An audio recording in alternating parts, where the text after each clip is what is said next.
دینی مدارس سے فارغ ہونے والے علماء کے بارے میں تاثر دیا کہ یہ تو معاشرے کے کمی قسم کے لوگ ہیں.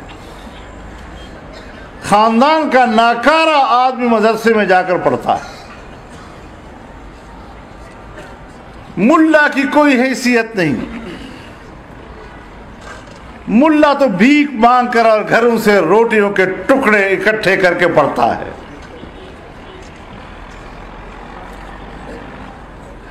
ایک نیچ کی طرح اس کا تاثر دیا.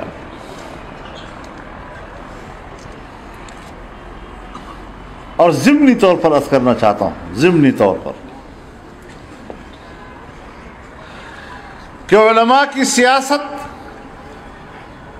دینی اور اسلامی سیاست، سیاست شرعیہ، اس کا تأثر ہی ختم کر دیا، اور سیاست تو محض دنیا داروں کا کام ہے.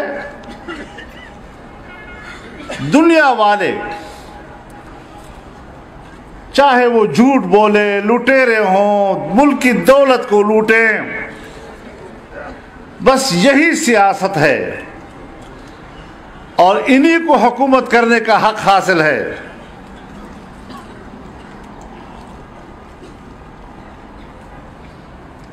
چنانچہ اگر ہمارے ہی اکابرین نے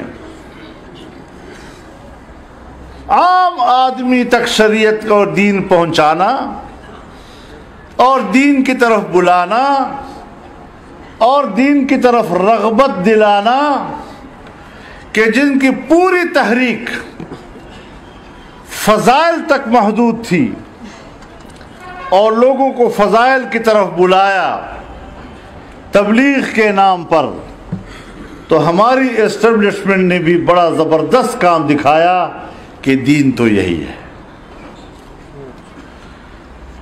احکام دین نہیں ہے، فرائض و واجبات دین نہیں، صرف فضائل اور فضائل کا تذکرہ اور عام آدمی کا مسجد کی طرف رغبت دلانے کی تحریک کو انہوں نے اس طرح تاثر دیا کہ جائے دین ہی یہی ہے. اور اگر کوئی عالم دین اور مدرسے سے وابستہ کوئی سیاست کی بات کرتا ہے تو یہ تو زرداری اور نواز شریف اور عمران خان جیسے لوگ ہیں، بس کوئی امتیاز نہیں ہے. اور یہ سب سے بڑی جہالت ہے کہ لوگ سیاست کو جھوٹ کہنے، جھوٹ کا نام سیاست، دھوکے کا نام سیاست، الیکشن میں دھاندلی کا نام سیاست،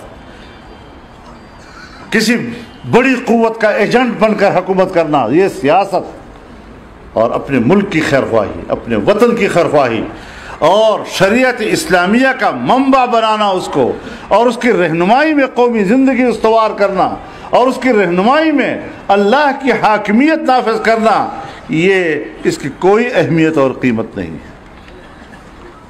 میں صرف یہ کہ کس طرح اسٹیبلشمنٹ ایک تاثر بناتی ہے دنیا میں کسی کے بارے میں.